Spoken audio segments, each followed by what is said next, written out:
Hey, what's up? And thanks for tuning in to another edition of the Horror Debate. My name is Jeff Rowdy J. Kieran. Alongside me, as always, Michael Mandy. And this week we're going to be doing something a little different. We're going to be reviewing a documentary called Going to Pieces, The Rise and Fall of the Slasher Film from 2006, directed by Adam Rockoff. As in... Adam gets his rocks off by watching slasher films. Adam Rockoff Johnson? I don't know if he rocks off as Johnson. I just checking. That name caught me off guard, Mike. Adam Rockoff. Okay. He wrote a book about slasher films, and so naturally he wanted to take it one step further and supply a DVD with clips of the films that he actually talks about, which I think is a very cool idea. Well, I'll tell you what. I got to start at the beginning, right? And as soon as I turned this thing on, you know what I saw? What did you see?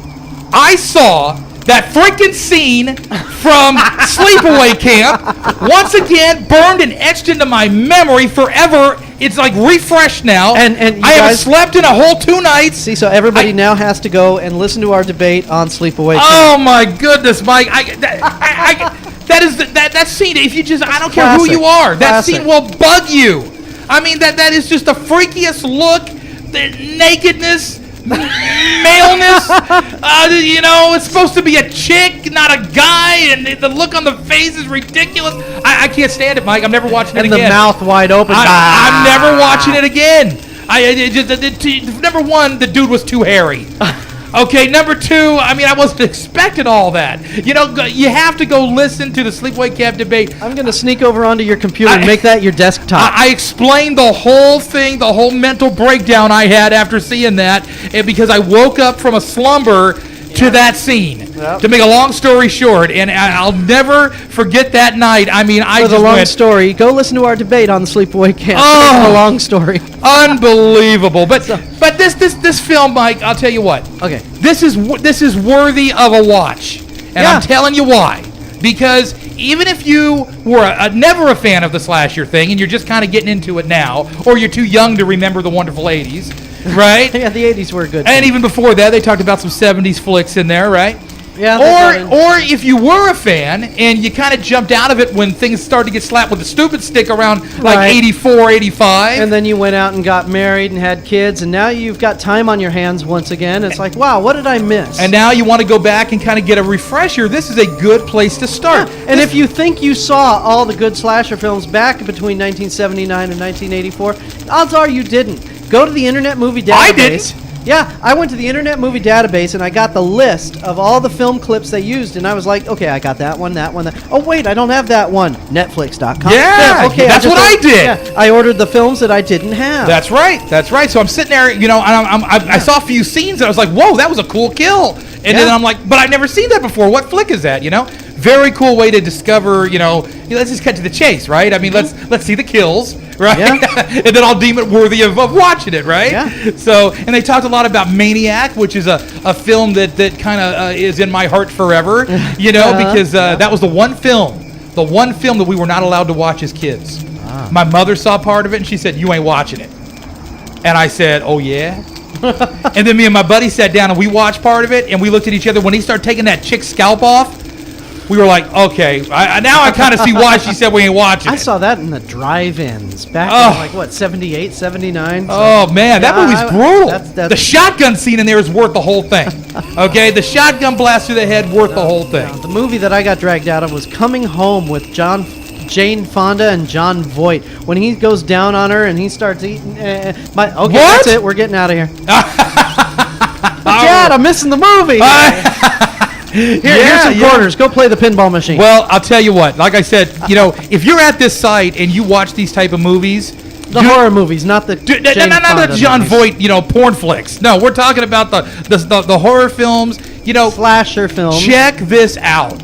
Well, they didn't just talk about it. They kind of went off on tangents in this thing, but right? They didn't focus on zombie films. No. This was more. The directors were more like zombies, though. Now they were kind of like John Carpenter, man. I'm feeling for you, man. My film back in the day, it was great. We recorded on Lot 72 at. We didn't have a budget. We were in the forest. Can you imagine us talking like that? Who would tune in? Geez, yeah. Who would tune in? It'd be like some of them other radio programs I hear, on the internet. But anyway. The bottom line is this, okay? The movies come in waves. This is a great snapshot of a decade or two of our lives where this genre is concerned. Make it 1 decade. Well, it's valid. It's valid just for that. Yeah, mid-'70s to mid-'80s. They talked to Rob Zombie. Representing the future. Representing the future, so it's not just the past. They had a lot of good points that people made in it. They even had some female directors. They did. Chicks dig the blood too. Yeah, that's what I think. That was like the subtitle of the movie or something. I don't know. But Rob, he was talking about. I just got to cut this thing because I thought this was a funny story. Rob's talking about when he screened House of a Thousand Corpses, and he's all proud of it. He's like, dude, this is the flick I wanted to make, man. And he's got all the Universal heads. Here I am. I'm a real filmmaker now. Yeah, he's got all the Universal heads lined up. They're all in there watching the flick. And he's watching their faces at the end of the film. And he said they all had that look on their face like, what did I just watch? He's dressed them up in bunny suits. Why? So he said one of the head guys comes up to him and goes, in my office tomorrow, 10 o'clock or something like that, and he's like, uh-oh. Yeah, they're not there to sign a multi-picture contract with the dude. But he realized, because he's a businessman, that if they think it sucks, he probably has a better shot at buying it back, right? And to make more money himself. And maybe add a few more over-the-top scenes in it, because, look, if a major's not going to touch it, you might as well go for broke. Yeah. So it really kind of it talks about the industry too, and it talks about kind of the people's tastes, how things have evolved over time. Now we're getting crisper writing again. Now we're getting more gore, more realistic gore. Well, one thing about the late 70s, early 80s films seemed to be a lot less expensive to make back then. Of course. So that's why I think they were cranking them out so fast. Yeah, well, and so cheaply too. Everything costs more these days, right? Yeah. I mean, everything. So, I mean, you can't buy a bucket of blood these days for what you can make the whole Changeling. Yeah. Right? I mean, back in the day, right? Yeah. That's what I'm saying. So, I like the documentary. It was a little boring in the middle. Yeah. It kind of got on my nerves a little bit. They went into a lot of detail. They talked to some guys from magazine, publications and things like Fangoria. that. Yeah, which I thought was cool. So it wasn't just focused on directors. It was like everybody. Tom Savini. Yeah. He was talking. Carmen Appice.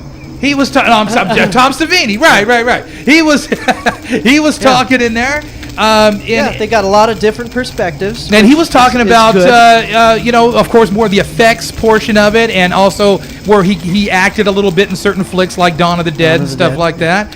And how they pulled off some things that they just had no idea how they were going to pull them off.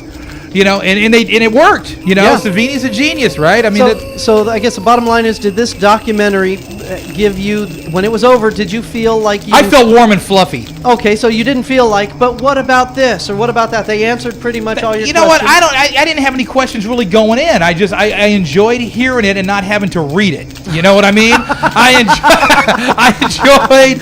Rowdy don't like to read. I like to read. I just don't like to read this. I don't know. It gets too involved. Who cares how they made the leg from 1977 that got severed and dropped down in the middle of Jaws or whatever? You know what I mean? I don't care. It was a leg. I mean, big deal. Move on. Stupid. Move on.